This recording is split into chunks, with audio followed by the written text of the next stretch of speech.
Olá, nessa aula de cálculo numérico nós vamos falar sobre o método das diferenças finitas ascendentes para realizar a interpolação de um conjunto de pontos discreto.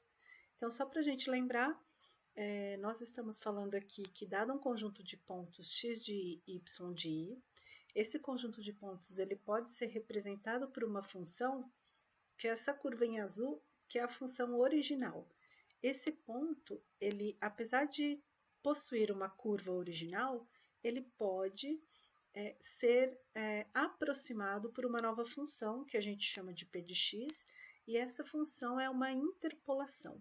Essa nova função, que é uma interpolação, ela pode ter uma gama de classes de funções diferentes, mas a gente vai estar falando especificamente sobre interpolações polinomiais, tá?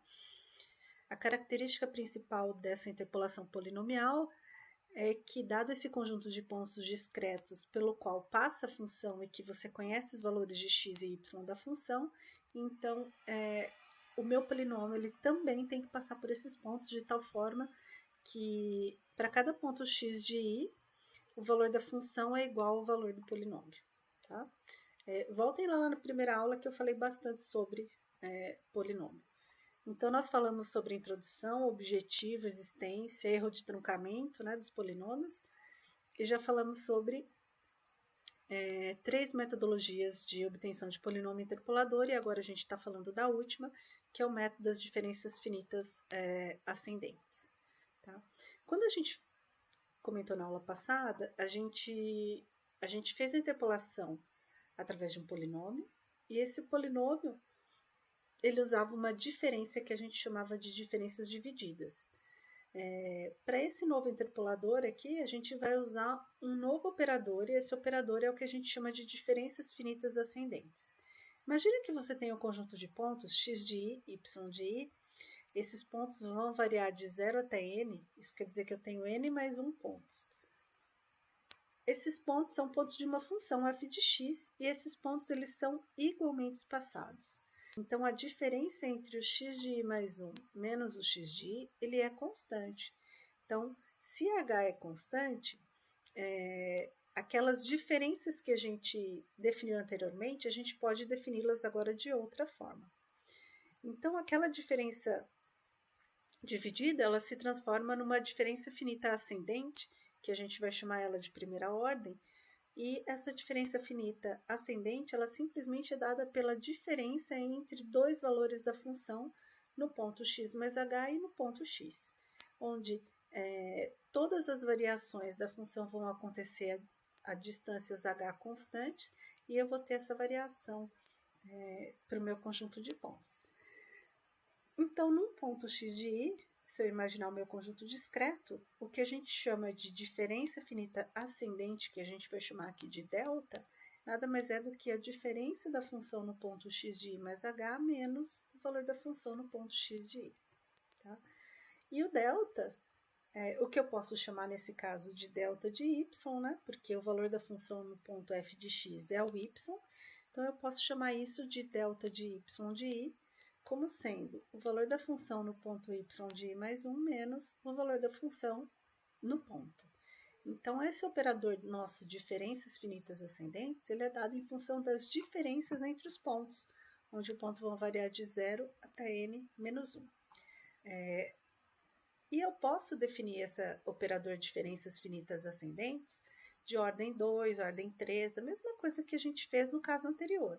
As diferenças finitas de ordem 2, deixa eu voltar aqui. Diferenças finitas de ordem 2, ela é dada em função das diferenças finitas de ordem 1. As diferenças finitas de ordem 3 é dada em função da de ordem 2 e assim sucessivamente. Então, nesse caso, a minha variação da função, ela é dada em função do meu valor de y de i, que acontece k vezes. Então, a minha ordem k, na minha diferenças finitas ascendentes, é dada em função do operador diferenças finitas de ordem anterior. Isso quer dizer que eu não tenho mais aquele operador de diferenças divididas, aqui ficou até meio fora, mas eu não tenho mais aquele operador de diferenças divididas que a gente tinha antes. Eu não tenho ninguém dividindo o meu operador. que eu tenho agora simplesmente é uma diferença, tá? Se eu tiver uma função f de x com derivadas contínuas até a ordem k, então eu vou ter que a késima derivada da minha função é dada em função dessa diferença de ordem k aqui, tá? E tendo em vista o teorema que a gente viu anteriormente, a gente consegue fazer uma aproximação da função e a gente consegue de novo calcular o erro da minha função, né? Que é o erro que é bastante importante. Então, a gente vai falar sobre o erro aqui na frente, tá? Mas primeiro vamos falar sobre o polinômio. Então, seja um conjunto de pontos que fazem parte da sua função f de x, tal que o x de i mais 1 menos x de i seja o h, e o h é constante. Então, vale a seguinte relação para as diferenças divididas e diferenças finitas ascendentes. Eu consigo fazer uma correlação entre elas, né? Por quê? Porque a diferença finita, ela é praticamente a mesma coisa que a diferença finita ascendente, ela pode ser obtida em função da diferença finita, da diferença dividida que a gente viu anteriormente, tá? Porque a única coisa que ela acontece é que ela acontece k vezes, e aí aquela distância h entre os x vai acontecer aqui k vezes, tá? E como que eu construo meu polinômio interpolador? Então, nesse polinômio interpolador agora, eu tenho ele é um pouquinho diferente do anterior, porque eu tenho uma substituição de variáveis, vamos falar assim. Essa substituição de variáveis é o que eu faço como x menos x0 dividido por h, onde h é a distância entre os pontos ao longo de x, tá? Eu chamo essa nova variável de z.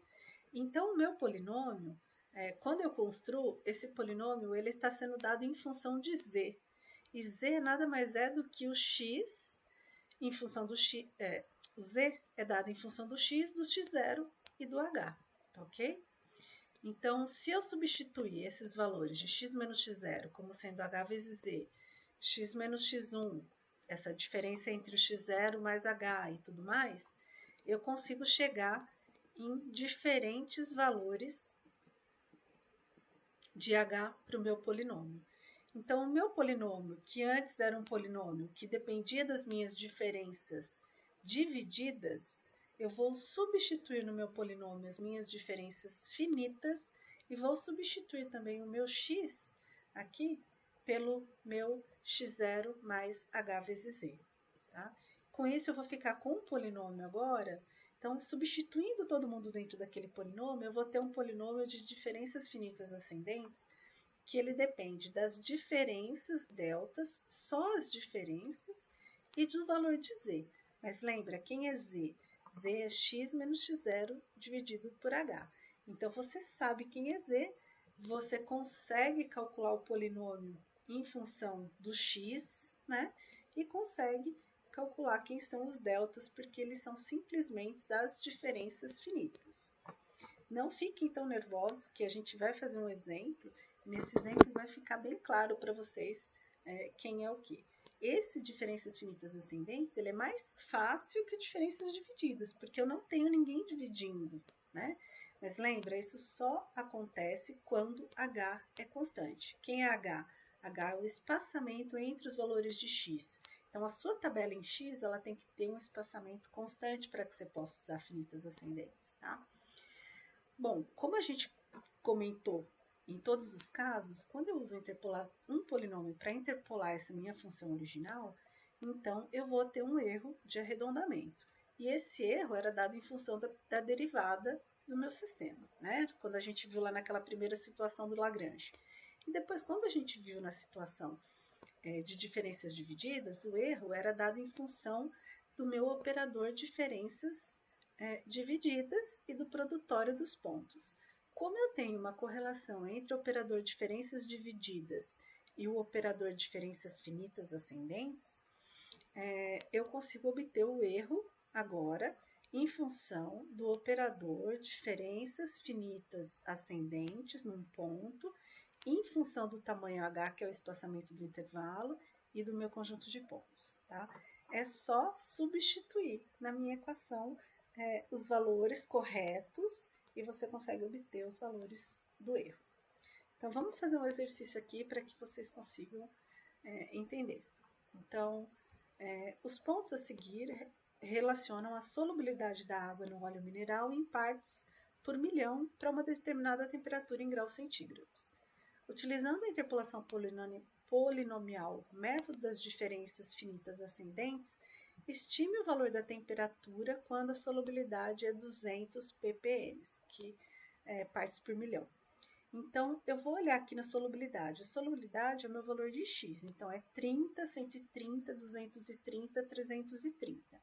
Primeira coisa que eu tenho que olhar aqui para o meu sistema é se esses valores de x eles são igualmente espaçados. E aqui a gente vê que eles têm um espaçamento igual. Então, eu vou de 30, 130, 230, 330. E o espaçamento dessa variação de x aqui é 100. Então, o meu H, que é o espaçamento entre o x, é 100. Eu tenho aqui a solubilidade para diferentes temperaturas. Eu tenho a solubilidade para diferentes temperaturas, né? Temperatura 15, 50, 66 e 76. Ele está pedindo para achar quem é a temperatura quando a solubilidade for 200. Então, alguma coisa aqui nesse intervalo, né? Como eu tenho um conjunto de pontos discreto, eu vou construir um polinômio interpolador. Olha só, eu tenho aqui pontos 0, 1, 2, 3. Se eu tenho 3 pontos, eu posso construir até um polinômio interpolador de grau 2, correto? Então, o que eu vou conseguir construir vai ser um polinômio interpolador de grau 2. O polinômio de grau... Desculpa. Gente, vou voltar aqui. Desculpa. Eu tenho 4 pontos, né? Ponto 0, ponto 1, ponto 2 e ponto 3. Se eu tenho 4 pontos, eu posso construir até um polinômio interpolador de grau 3, tá? Sempre um grau menor. André, eu posso construir um de grau 2? Pode. Pode construir um de grau 2. O que vai acontecer é que você vai ter um erro maior na hora da interpolação. Posso construir de grau 5? Não, não pode, porque você não tem pontos. Você pode construir de 3 para baixo, porque você tem 4 pontos, correto? Então, desculpa aí, deu tempo de fazer a correção ainda, né? Então, como que fica o polinômio de grau 3? O polinômio de grau 3, eu vou pegar ele lá na equação, né? O polinômio de grau 3 é x0 mais hz, y0 mais z delta y0 mais z menos 1 sobre 2 fatorial, delta ao quadrado de y0 mais z menos 1, z menos 2 sobre 3 fatorial, delta 3 no ponto y0, tá? Bom, quem são os pontos? Então, ó, x0, x1, x2, x3. Andréia, mas ele não tem y na fórmula. Não, ele tem z, né? Quem é z? Z é uma transformação que você vai estar fazendo em função do seu ponto. Então, ao invés de achar um polinômio de y, você vai achar um polinômio de z. E depois você vai substituir o z no ponto que você quer. Lembra, a solubilidade é 200. Então, quando x for 200, você vai colocar 200 menos 30 dividido por 100 e o z vai ser 1,7. Ops! Então, a gente vai achar um polinômio aqui de z, né? Porque vocês estão vendo que a variável aqui é z. Só que z a gente consegue saber quanto que ele é em função do x, que foi o x que foi dado. Então, ó, primeira coisa, eu tenho que achar os deltas. E os deltas são simplesmente as diferenças.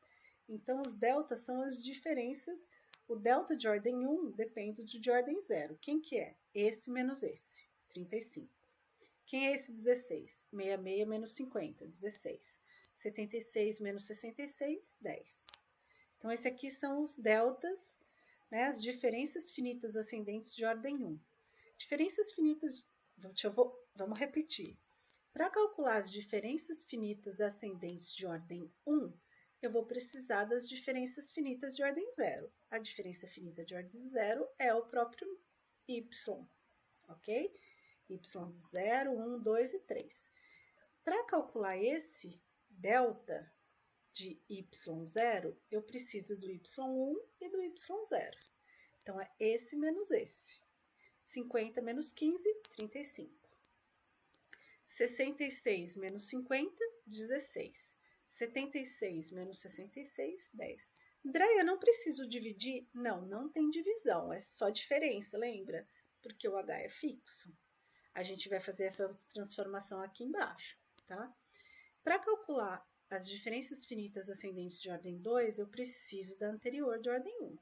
Então, eu vou fazer 16 menos 35, menos 19, 10 menos 16, menos 6. Divido por alguém? Não, é só diferença. Para calcular diferenças finitas ascendentes de ordem 3, eu vou precisar dos de ordem 2. Então, vai ser menos 6 menos 19, vai me dar 13. Então, eu tenho as diferenças finitas ascendentes de ordem 1, 2 e 3. Quem são elas no ponto zero? No ponto zero, elas estão aqui, ó. 35 menos 19, 13. Por que no ponto zero? Ó, delta de y0, 35. Delta ao quadrado de y0, 19. Delta ao cubo de y0, 13. Ok? Então, eu vou substituir 35 menos 19 e 13 na fórmula aqui de baixo.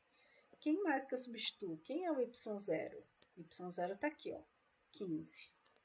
Aí, eu vou ter uma função que vai ser 15 mais z delta y0 mais z menos 1, 2 fatorial de menos 19, que é o delta quadrado y0, mais z menos 1, z menos 2 sobre 3 fatorial, vezes o delta ao cubo de y0, que é 13. Eu vou ficar com um polinômio como esse aqui, olha só. O polinômio vai ser 2,17 vezes z ao cubo, menos 16z ao quadrado, mais 48,83z mais 15. Esse é o polinômio de z. Andréia, mas eu não quero z. Eu quero saber qual é o valor do polinômio quando a solubilidade é 200. Quando a solubilidade for 200, eu vou colocar aqui. Quando a solubilidade for 200, deixa eu tentar tirar meu vídeo daqui de cima. Não vou conseguir retirar, né?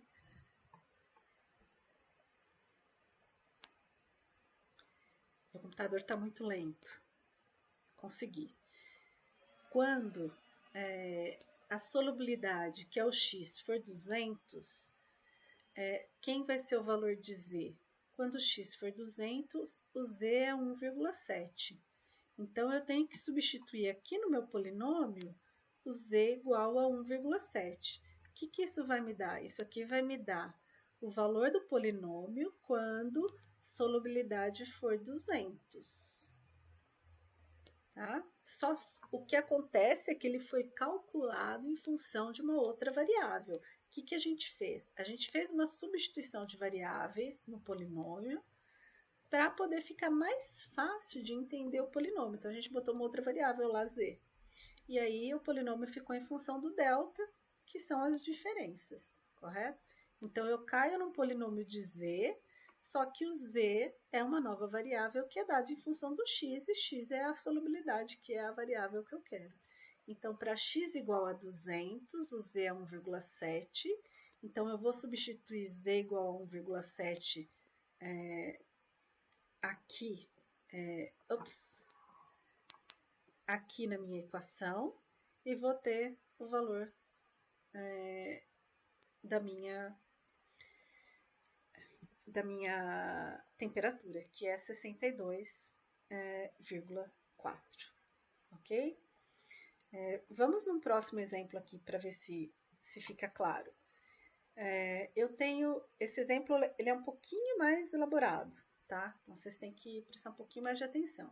Então, eu tenho uma hidrelétrica que tem capacidade máxima de 60 megawatts, que é determinada por 3 geradores, 30, 15 e 15, respectivamente. A demanda de energia varia num ciclo de 24 horas, sendo que a demanda mínima acontece entre 2 e 5 da manhã, e a máxima entre 2 e 5 da tarde. Usando a interpolação polinomial, o método das diferenças finitas ascendentes, estime a demanda mínima e a máxima e o horário em que cada uma delas ocorre. Então, eu tenho duas tabelas. uma tabela que é o horário da demanda mínima e uma tabela que é o horário da demanda máxima. Para cada tabela eu tenho 4 pontos, né? 0, 1, 2 e 3. Se eu tenho 4 pontos para cada tabela, eu consigo construir um polinômio interpolador de grau 3, tá? Então, polinômio interpolador de grau 3 para cada uma delas. Vamos olhar primeiro, ele pede assim, estime a demanda mínima, que vai dar aqui na tabela do mínimo, e a demanda máxima. Então, vamos olhar primeiro para a tabela mínima e ver como que é a demanda da mínima, né? Então, eu coloquei aqui a tabela, aqui são as horas, 2, 3, 4 e 5 horas. Aqui são as demandas em quilowatts, né? Megawatts, acho que é. Megawatts. Aqui são as demandas em megawatts. Eu vou construir um polinômio interpolador de grau 3, então eu vou usar a fórmula para o grau 3. Na fórmula do grau 3, eu vou precisar do delta y0, delta y0 ao quadrado e o delta y0 ao cubo. Então, eu vou calcular aqui os meus deltas. Então, vamos começar no primeiro. Para calcular esse aqui, eu vou ter 15,2 menos 16,4, menos 1,2. 14,9 menos 15,2, menos 0,3. 16 menos 14,9, 1,1. Então, eu calculei as diferenças finitas ascendentes de primeira ordem. Para calcular as de segunda ordem, eu vou usar a anterior. Então, menos 0,3 menos 1,2, 0,9. 1,1 menos 0,3, 1,4. Calculei as diferenças finitas ascendentes de ordem 2. E vou calcular 3. Para calcular de ordem 3, eu preciso da de ordem 2. 1,4 menos 0,9 vai dar 0,5. As diferenças finitas ascendentes no ponto 0 são essas 3 aqui, no ponto 0.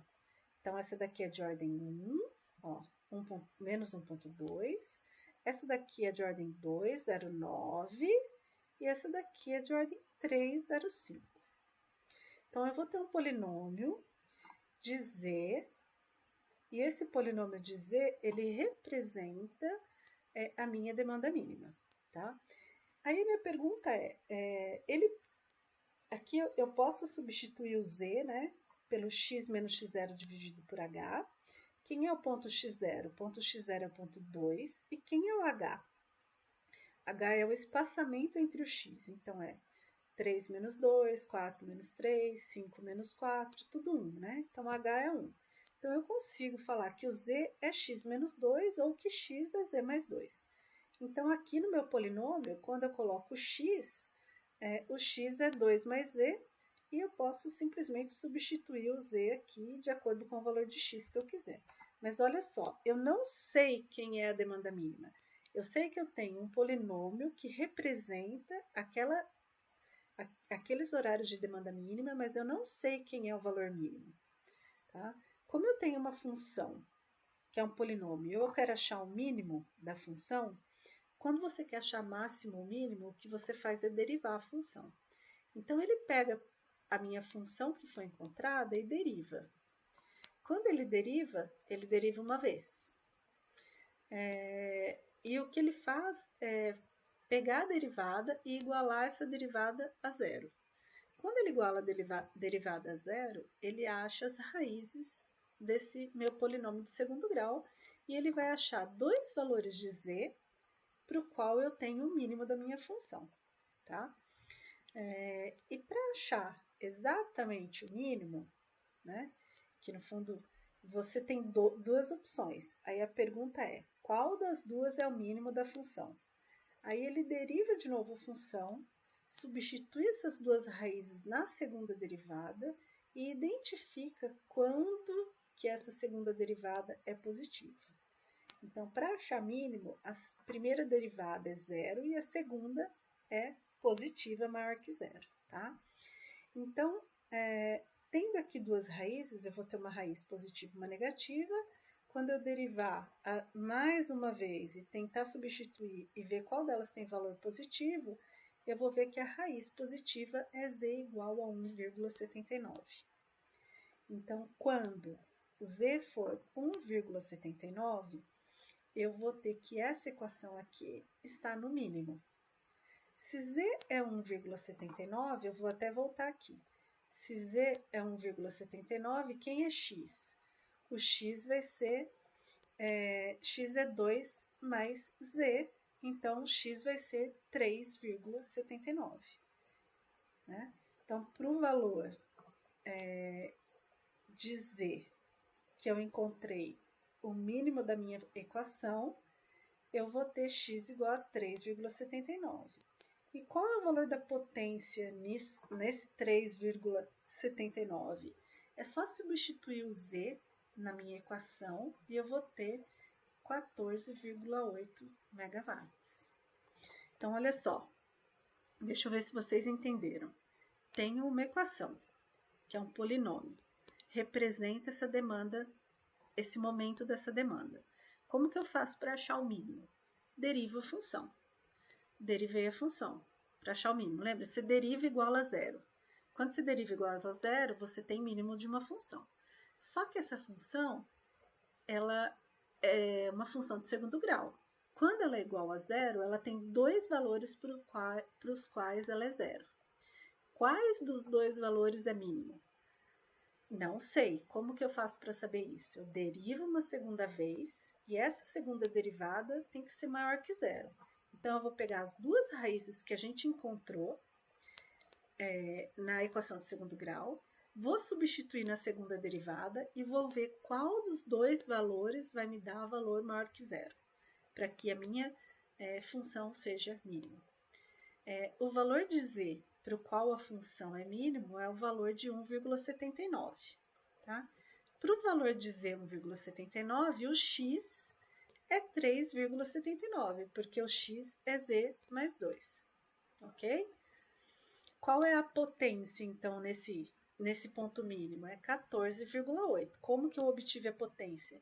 Peguei esse valor de mínimo e substituí na minha equação. Então, para z igual a 1,79, eu venho aqui, substituo e vou ter 14,8 megawatts. 14,8 megawatts é a potência mínima e ela acontece no x igual a 3,79. Mas x não é hora, né? Ele pergunta que hora que isso acontece, né? Então, porque a hora que é 2, 3, 4, 5, 4 e 5, né? Então, a hora que isso acontece é 1 hora e 47 minutos depois do início, né? Então, é nas 3 horas e 47 minutos que isso acontece. Entenderam? Revejam aí que eu falei se vocês não conseguiram entender, tá? Então, eu tenho a potência e que horas ela aconteceu. Bom, isso aí eu só fiz metade, né, da equação. Eu vou agora para a potência máxima. A potência máxima é o outro conjunto de pontos, 14, 15, 16 e 17 horas para outros valores de y. Eu vou ter, de novo, um polinômio de grau 3, porque eu tenho 4 pontos. No polinômio de grau 3, eu vou substituir os deltas, não vou fazer tudo de novo, mas o meu polinômio vai cair em alguma coisa assim, olha.